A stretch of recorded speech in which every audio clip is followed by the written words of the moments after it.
Dios les bendiga, soy el pastor Gilberto Gutiérrez de la Iglesia Bautista Ori de México DF. Me da mucho gusto saludarlos en este viernes 29 de septiembre de 2017. Estamos aquí para estudiar ahora el Salmo 132, primera parte. Le llamaremos a esta serie La maravillosa aventura de buscar a Dios. En el título dice en la Biblia, plegaria por bendición sobre el santuario, cántico gradual. Este es el más largo de los salmos llamados graduales, que se encuentran del 120 al 134 del Salmeario, que eran cantados por los peregrinos cuando subían a Jerusalén. Tiene cierta semejanza con los Salmos 24 y 68, y nos recuerdan cuando David llevó el arca de Kiriat Jearim a Jerusalén, pero seguramente fue compuesto posteriormente.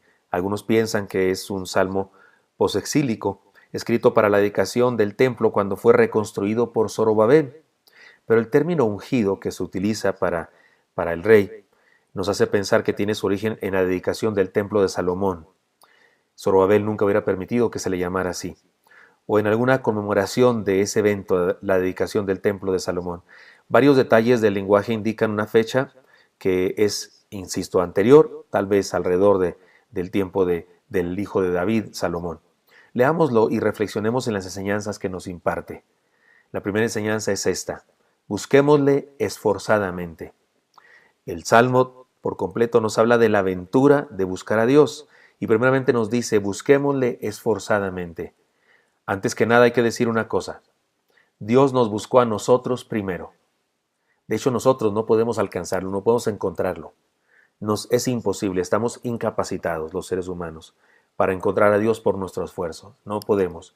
Él se nos revela y lo que nos revela de sí mismo es lo que nosotros podemos entender. Si no fuera porque se nos revela, no entenderíamos nada. No somos capaces de encontrar a Dios por nuestro esfuerzo.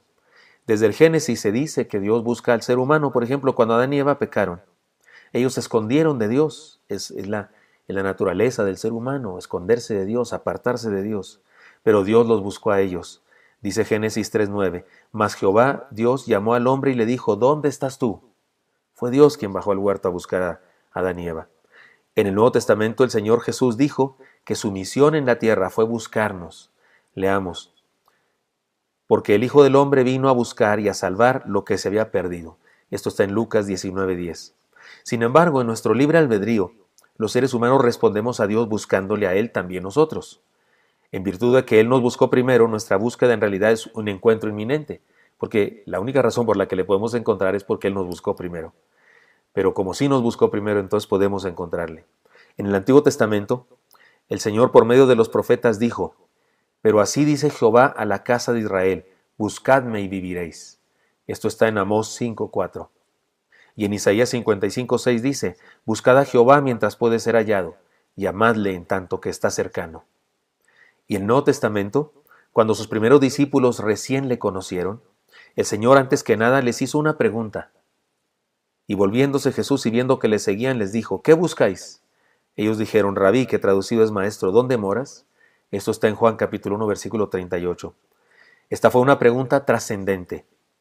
La pregunta, ¿qué buscáis? Fue una pregunta trascendente. Les estaba preguntando, ¿cuál es su objetivo en la vida? ¿Cuál es su razón de ser?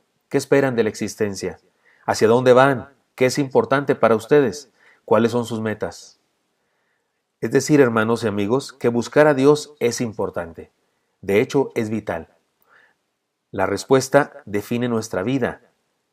Y de eso nos habla la primera parte del Salmo. ¿Cuál respuesta? Me refiero a la pregunta que les hizo Jesús a sus discípulos. Él les dijo, ¿qué buscan? La respuesta a la pregunta, ¿qué buscamos?, define nuestra vida. Y de eso nos habla esta primera parte del Salmo.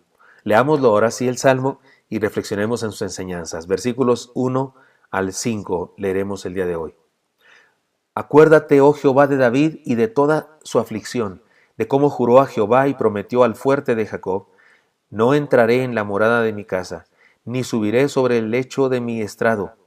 No daré sueño a mis ojos, ni a mis párpados adormecimiento, hasta que haya lugar para Jehová, morada para el fuerte de Jacob. Esta expresión, el fuerte de Jacob, es una manera de llamar a Dios. Pero la narración describe la pasión y el esfuerzo que David puso para edificar el templo a Jehová. Experimentó aflicción por no tener casa edificada a Jehová, es decir, no estaba contento. mientras no había templo. Estaba afligido mientras no había templo. En segundo lugar, hizo juramento de no ir a su casa ni dormir hasta lograrlo. Y número 3, aunque es un asunto metafórico, esto que nos dice que no durmió y esas cosas, aunque es un asunto metafórico, el salmista nos habla del profundo compromiso que mostró David para honrar a Dios edificando el templo. Si vamos a la historia de donde surge esta narración, sabremos que David preparó todos los materiales para que finalmente su hijo Salomón edificara el templo. Además, es importante una escena en la vida de David. David tenía que ofrecer un holocausto a Jehová. Y siendo el rey, el dueño del terreno donde David quería hacer eso, le dijo, te lo regalo, tómalo, te lo regalo, y te dio también la leña y los bueyes para que hagas el sacrificio a Jehová. Pero David respondió, miren lo que dijo. Y el rey dijo a Arauna, este es el dueño de la tierra y de aquellas cosas que quería regalarle, no, dijo David, no, sino por precio te lo compraré, porque no ofreceré a Jehová mi Dios holocausto que no me cueste nada. Entonces David compró la era y los bueyes por 150 siclos de plata. Esto está en 2 Samuel 24:24. Para resumir la enseñanza de lo que dice el Salmo y de dónde se origina esta descripción de lo que hacía David y esas cosas, y para relacionarlo con el asunto de lo importante que es buscar a Dios, tanto en el Antiguo Testamento como en el Nuevo Testamento, permítanme, para ser breve, resumir la enseñanza diciendo 7 declaraciones. Número 1. La salvación es por gracia, por medio de la fe, es decir, es un regalo de Dios y no una conquista de nuestras obras. Pero el discipulado, el seguir al Señor Jesucristo, el ser sus embajadores aquí en la tierra, es algo que requiere la entrega de toda nuestra vida. Su salvación es gratuita, pero seguirle, ser sus discípulos, tiene un costo.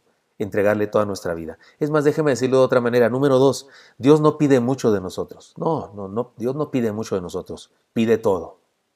Porque Él también lo dio todo. ¿Por qué habría Él de darnos todo y usted y yo y estar conforme con que nosotros le damos una parte solamente a nosotros? No, Él pide todo.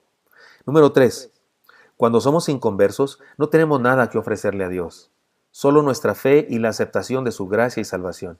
Pero cuando ya somos sus hijos, discípulos, mayordomos, ahora sí podemos ofrecerle nuestras buenas obras, servicio, obediencia, y debemos hacerlo esforzadamente. Número 4. El Señor dijo, desde los días de Juan el Bautista hasta ahora el reino de los cielos sufre violencia, y los violentos lo arrebatan. Esto está en Mateo 11:12. Y aquí violentos significa los aguerridos, los apasionados, los esforzados. Si vamos a seguir a Cristo debemos hacerlo con ganas. La negligencia, la superficialidad y la irresponsabilidad, la desobediencia, son señales de inconversión. No se ha convertido quien no se esfuerza y con pasión se entrega a Jesús. Número 5. El Señor también dijo, si alguno quiere venir en pos de mí, niéguese a sí mismo, tome su cruz cada día y sígame. Esto está en Lucas 9:23. La fe cristiana no es para tacaños, no es para quienes regatean su vida, es para los entregados, los que dan todo, los que se dan por completo. Número 6. El Señor también dijo, ninguno que poniendo su mano en el arado mira hacia atrás es apto para el reino de Dios. Eso está en Lucas 9:62. Ser discípulos de Cristo es un asunto de persistencia. No es una carrera de 100 metros, es muchísimo más que un maratón. Toma toda la vida. Y número 7. Seguir el ejemplo de David que nos narra este salmo es entregar a Dios todo lo que somos, todo lo que tenemos y todo lo que sabemos. Hermanos y amigos, que la contingencia que estamos viviendo en estos días nos ayude a reconocer lo vulnerable que somos y nos guíe a entregarnos por completo a Dios. Espero que esto sea útil para usted. Hasta pronto.